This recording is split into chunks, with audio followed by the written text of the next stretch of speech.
Hey YouTube, Budzilla here. Today I'm doing a review of the Swiss Arms TG-1 rifle, sniper they call it.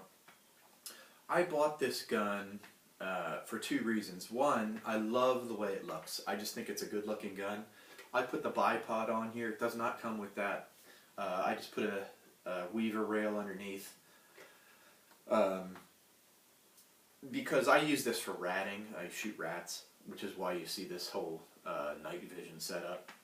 But anyway, I love the way the gun looked, is one reason I bought it. The second reason was because it gets horrible, horrible reviews.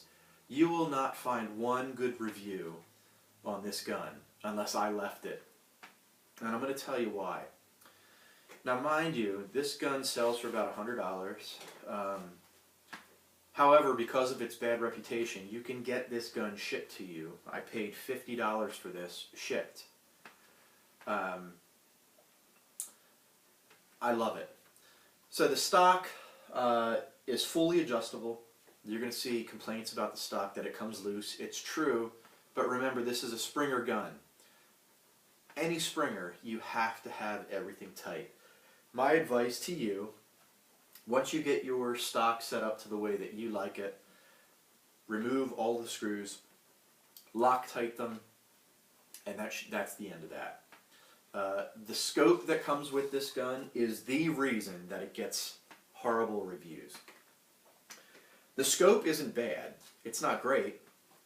Again, now you're talking about a $100 gun, so how much money are they really going to put into the optics? The scope will work, however, if you lose the scope rings that come with the gun. So if you bought this gun and you can no longer adjust left, like you're out of adjustment, or you're out of adjustment right, it's the scope rings. Just get yourself a new set of scope rings, put the scope back on, set it up, and you should be good to go. Now, I upgraded my scope. With all of my Springers, I have, pretty high-end scopes on mine. This one that you see here is actually a night vision setup that I have, I rat hunt with. So that just tells you, what kind of accuracy you can get out of this gun. I use it for rat hunting. So, you're doing headshots on rats, you're looking at a quarter-sized target. There are a few things about this gun that I really, really, really love.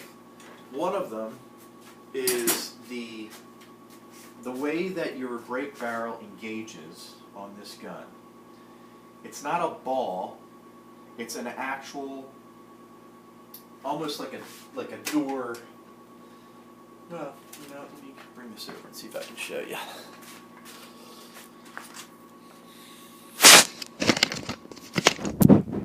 A lock. So if you look under here, you can see right there that it's actually a lock. So when this goes up and you hear it, it clicks into space, or into place, So you know that it's always locking the same place. Some other guns use a ball system. So the ball is your lock. However, if you put that gun down too hard, you'll get droop and you're shooting down. This gun, they advertise on the box that it shoots 1450 feet per second. That's not true. But you're going to find with almost all air guns, with the exception of some very high-end, that it's never true feet per second wise.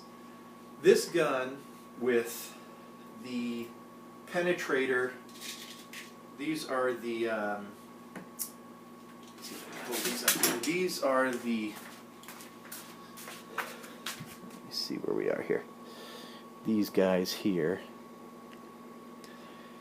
Out of this gun, we'll shoot around 1180 to between 1220 and 1250 on the chronograph. We got the average, I don't know, maybe 1150, 1140. I didn't write them all down. With the Premier destroyers, you're looking at about 1,000 feet per second average. We've had as high as 1,028, and that's a really hard hitting pellet. That works great. Now I'm going to show you. So this is at 30 yards with 10 shots, and this is the pattern that I got, and we'll get all day long. As you can see, it's about the size of maybe a dime, or a nickel, I mean. You know, this is probably the size of a quarter, the black here. So, at 30 yards, this is a $50 gun. You can't beat that. And I have other Springers. You can see some of my other reviews on YouTube about those. This is my go-to gun. This is the one. It's light enough. It's accurate as hell. I mean, the gun shoots fantastic once you get the right scope. So hopefully this answers any questions that people have about this gun. My advice, go get it. I think it's majorly underpriced for what you get. Lose the optics, or at least the scope rings. My advice would be to get a new scope and make sure it's Springer. You know, it's for a spring gun, because, like I said before, it'll ruin a regular scope. But if you like the look of this gun as much as me, go get it and enjoy. It is a blast to shoot. Thanks for tuning in. See ya.